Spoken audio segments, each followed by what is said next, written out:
do? I started a recording. Oh boy. Please, don't steal our spotlight, you bastard. Your scene comes later. Always the little Funko Pops. They're adorable. It's always there. It's like to have a little wheel of their own. Hello, all 5 of you watching. Hi. Greetings, and how are you doing? We are the United League of Nerds and Geeks. You've got the Nerds and the Geeks. Well, this is totally not awkward already. Sure. Basically, we're a channel made by Nerds and Geeks for Nerds and Geeks, particularly the geek part, though I personally prefer to call it nerd. It's just a term I grew up with, you know. You grew up with nerd? Yes, I grew up with the term nerd. I grew up always with people calling me nerd, but... Yeah, people called me nerd, and I accepted it as an honorary title.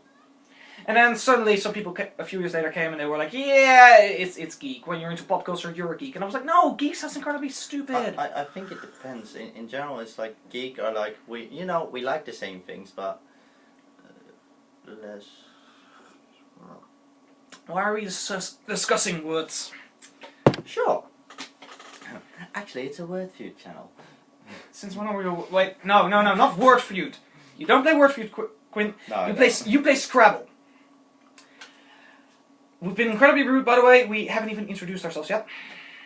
Hello, I'm Gur, but you can call me Joe Geronimus Gur of Applepup. Sure. And my name's Quinn. Hi. No ranks and titles, Quinn? No, Sir Quinn? No. No Duke of... No, I like to earn my titles and not just give them to myself. I guess it shows not everyone has an ego complex. Well... Sure. So, what exactly is this channel all about? Yeah, except for nerds and geeky stuff and all that kind of... About a lot of things. I mean, first of all, we'll be discussing things. Wow, interesting things. Interesting things, yes, like games that are gonna come out. Because E3 is around the corner, kids. You know it, you know it. June, the best thing. No, the best thing about June is my birthday. No. It is. It's not. I got the Ring of Power for my birthday, so you shut up. Oh, interesting. We'll be discussing movies too. Yeah, movies, games, what more? Comics, of course. We love comics. They're expensive, but I got some cash, so I guess I can read a few new ones. I'm currently busy with reading Doomsday Clock, so if you guys ever want some coverage on that, give me a call. Actually, don't give me a call. Just leave something in the comment section. Don't call me, you creeps! Who are you gonna call? Not going. No, the sex line, because apparently the Ghostbusters are a sex line now. If you're all alone, pick up the phone and call. Ghostbusters! Like, am I the only one who ever noticed that flaw? Why are we still talking gibberish? We should probably get to a topic before the audience is drifting away. You're already on your phone, aren't you? I don't blame you. What if they're watching it on the phone? Well, then they're shameful human beings. I mean, every decent person watches YouTube on their computer. What are you doing on your phone? Tablet. Put down the phone! Okay? Good. So, yeah. Awesome. So, yeah. Interesting fact. What will we be talking about today? Well, isn't it quite obvious? Nuclear bombs? Yeah, didn't the opening reveal it already? I mean, Fallout 76, man. True. I mean, it's coming out. Mm-hmm. Well, we're getting more information on June the 10th, but Bethesda was kind enough to give us a nice little teaser trailer. Thank you, Todd Howard, the god of gaming. Yeah, it seems like a pretty interesting game, though I have a slight issue with it. The trailer heavily hints that it's going to take place in West Virginia. And, are you familiar with the Fallout series? Yeah, slightly. I've played New Vegas and I've played Fallout 3. I've watched Fallout 4. You've played Fallout 3, so that already shows you like one of the issues with the location of Virginia. Yeah. It's a very patriotic location. Like, in the trailer we already see a lot of patriotic overtones and stuff. Like, for example, that poster you see in the background in the vault, it actually says that it's the vault that celebrates the 300-year anniversary of 1776. And for those of you who slept through all their history classes over the years, 1776 is the year of the American Revolution. And of course, both Washington and Jefferson originated from Virginia. Well, at least Jefferson did. Washington governed it for some time. I won't bore you to death with the details. Point is, it's probably going to be a very patriotic game. Like Fallout 3. That's why they called him a nerd. Shut up, Quinn. Okay. So, but the game really hints at that it's going to take place before all the other games because, well, yeah, older model of the Pip-Boy, the nice little wrist computer. Yep. It says, like, I believe 2102? If I remember correctly, something like that, yeah. And it's like Vault 76, it's going to take place around Vault 76. It's already been said that it's a control vault. It's one of the Fallout vaults that didn't have a cookie experiment going on. Because for those who don't know, in the Fallout world, a nuclear apocalypse happened, and you have like these vaults that were supposed to save people, but in the end, they were really meant for social experiments. Yeah. But Vault 76 is most likely going to be clear. For some reason, they thought, like, you know, in dark times, yeah? In dark times, when everyone's together and you're searching for emotional help from each other, let's do experiments. Yeah, like, let's make people bring a sacrifice to a computer every year. What could possibly go wrong? I mean, they had a point. If when humanity is scarred, you may as well just go all the way. Yeah, true. But I must say, probably if I remember correctly, Fallout New Vegas, which I played, yeah, I'm pretty sure that's one of the only games of the Fallout series which actually doesn't start inside of a vault. No, it doesn't. In Fallout New Vegas, which was released a couple years back, you actually play as like a courier. You basically work for a delivery company. You're a bit like Fry from Futurama, and you basically have to bring a chip, a computer chip, to the owner of Las Vegas, Mr. House. Yeah. But this game is going to take a whole different tune. Like from what we've seen so far, it's basically like the vault that was meant to reclaim like America. So it's most like the story is most likely going to be something like the vault opens and you're like with these vault dwellers that have to reclaim the world above, and you run into some tribals which generally are assholes in the wasteland, you know. Yeah, but I mean, to be honest, do you actually mind? Because trust, okay, they can be quite annoying, but they've survived through it. And they've survived through it, but at the cost of their humanity. And of course, the people from the vault, they'll be like, yeah, we're true Americans, you are savages, so we'll kill you. And then probably somewhere along the road, there's going to be like this nicer tribe, and you nearly kill them, but, you know, your character is thinking like, maybe we shouldn't kill all these people. And then, you know, you can choose like, will I go on a genocidal rampage with my vault buddies, or will I help the savages? Yeah. It's a bit like Avatar. But the question is, of course, are you actually going to be leaving the vault with your vault buddies? Or is there going to be something of a story where from you're the only one still alive? Well, actually, if when we look at the trailer, like inside the vault, we see balloons, we see like Reclamation Day, we see that the electricity and stuff is still running. It seems like a pretty lively vault, so yeah. I'm pretty sure this actually is like the, you know, one of the few good vaults. You're just gonna march out with like an entire group. But to be honest, knowing Fallout, in pretty much all of the past Fallout games, you've pretty much left the vault on your own. So it's going to be something new. Yeah, that's true, but there are like several stories where actually a lot of people left the vault all at once. Like for example, in Fallout New Vegas, you actually have like this one vault. I forgot its number. I think it was Vault 22, where they all left out. They all went out and they simply raided the military base and stuff, and they set up a new settlement there. Okay. And I wouldn't be surprised if you're like one of those vaults in this game. You know. Also, it would lead to some interesting divide within the vault, because the thing is, it's only like 30 years after the apocalypse happened. So you actually still have people that remember like America before the bombs fell. So you would have like two generations. You have like the generation that grew up inside the comfort of the vault, and you have the generation that grew up in a peaceful world. So it might lead to some interesting contrasts. But one of the things that I actually quite see the possibility of happening is if you are going to be leaving with a huge group, that could really open the possibility of co-op and multiplayer. Yeah, it could, and it has been announced that it will be a multiplayer game, so yeah. And now it's just hoping that they're going to, well, do it on a proper way and that they're not going to ruin it. No, I don't think they'll ruin it. Like, the thing about Bethesda is they actually learn from their modders. Yeah. See, for example, when New Vegas came out, someone made a mod that allowed you to build your own settlement. And if I'm not mistaken, they actually hired those people to later on, like, make the settlement system in Fallout 4. And actually there have been some successful multiplayer mods, not for Fallout, but for some other Bethesda games that use the same engine. So, like, I believe there's a successful Skyrim multiplayer mod. So for all we know, they maybe got those people aboard to work for them. It would be pretty cool.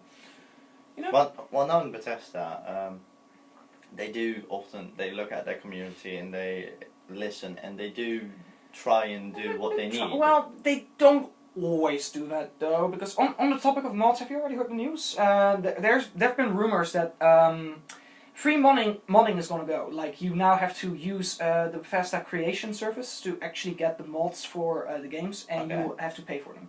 Oh. So mods will basically be like player-made DLCs.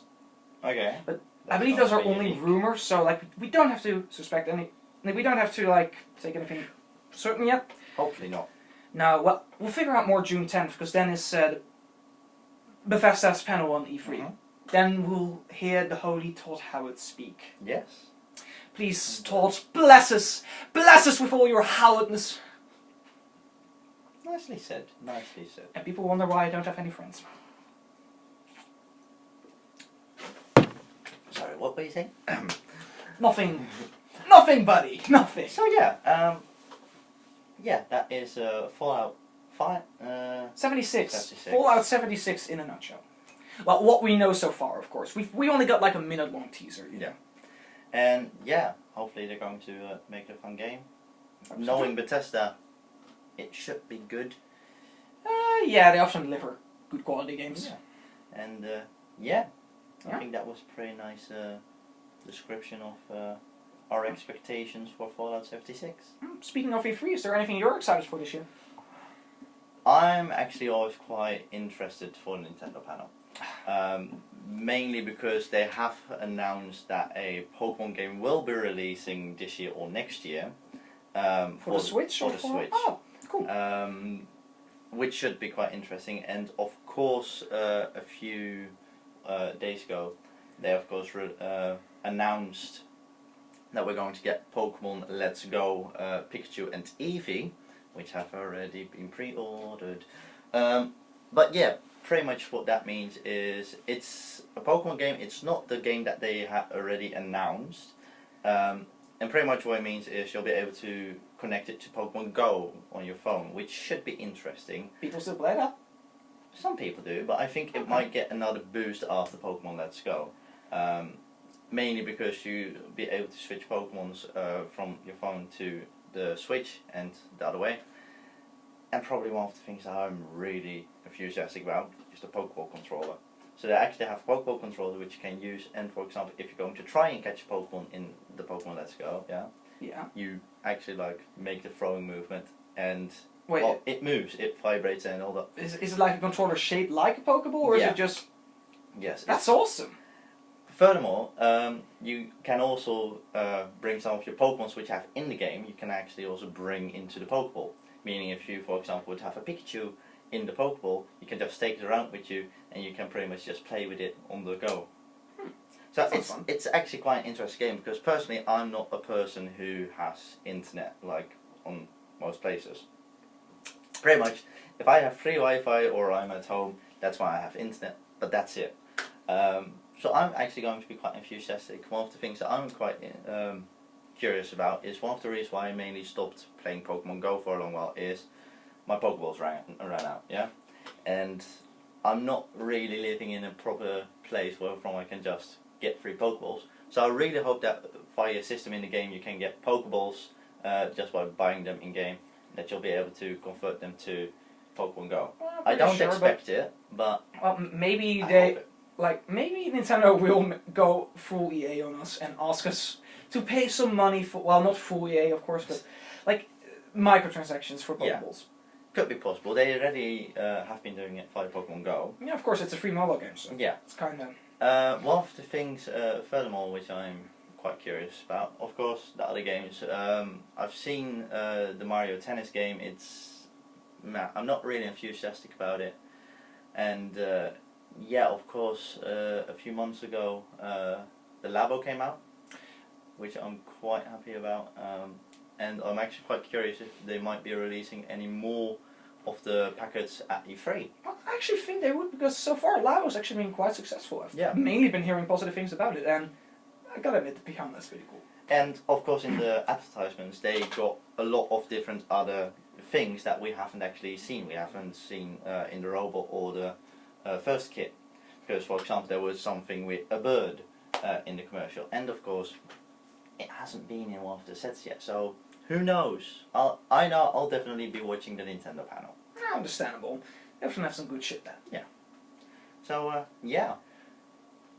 That is hopefully going to be a fun E3. Oh, yes, it's going to be a fun E3. Fallout, Nintendo, anything else? With a bit of luck, like, I've heard rumors they might be announcing the new Borderlands game, Borderlands 3, which I'm really excited for because we left the Borderlands series on a high note with, well, actually with Tales from the Borderlands, which so far was a bit different than your usual Borderlands game. I mean, basically it was story-based, where normal Borderlands games are shooters. Yeah. But we still left on a high note. It was fun, yeah. Yeah, I really enjoyed that game. Right. So, but Borderlands 3 is just going to be your standard Borderlands game again, so 4 players, all kinds of different classes. I'm really excited for the new class. I hope there are going to be new ones. I can already think of a few fun ones. Like maybe we're finally going to get a Goliath class. Like the more damage you get, the more damage rage you'll get. Oh, that would be. That'd be fun, yeah. Or like a loader class where you're like a robot and you can like update your parts. Sort of like how I did it with Wilhelm in the Breach sequel. I think they would. I would really like to just have a robot character. Would be interesting. That would be fun. And the big question is like, this game probably isn't going to take place on Pandora, where the usual games take place.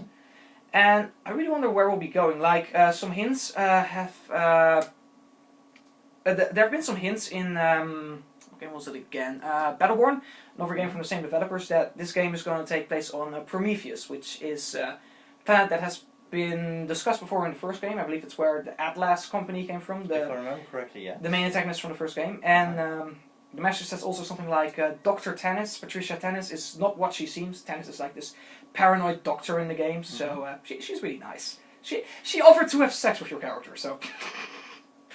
If you're into that she's kind of probably stuff. evil, you know, that should have rang off all the alarm bells. No, but like, I'm really wondering what kind of game it will be. And I'm really excited for that, so look out for the Gearbox or the 2K panel. And Blizzard. one panel we have to look at, Blizzard? Blizzard. Are they releasing anything fun? Well, I'm not exactly sure if they are, but in general, Blizzard...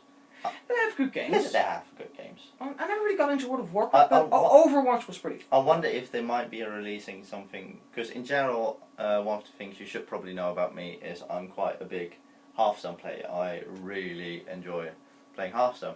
So I hope they might be releasing something about any of the coming expansions. Perhaps they do. Who knows? That would be quite interesting. So yeah. But the main thing I'm waiting for, and I doubt it will happen, but I really hope it will happen, the Sony panel. Because 2 years ago they announced something that is probably going to be their biggest game ever. Well, at least the biggest follow-up ever. Because they announced The Last of Us 2. Quinn, do you know The Last of Us? Do you have a heart, my boy? Yeah, I know it. I know it. Okay, good boy, good boy. I know it. See, because The Last of Us 2, it's been announced to come out somewhere in like the fall or winter of this year. Okay. I highly doubt it actually will, because they've been taking their time, which in this case is good, because I want the story to be perfection. Like, we all know they can't satisfy everyone, but they can satisfy most people. Yeah. And I just really can't wait for this game. It will be an emotional roller coaster, I hope.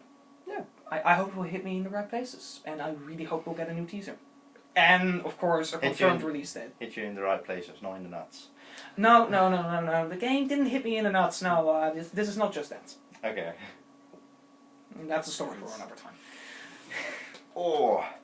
Well, I think it would be a good moment to leave it here.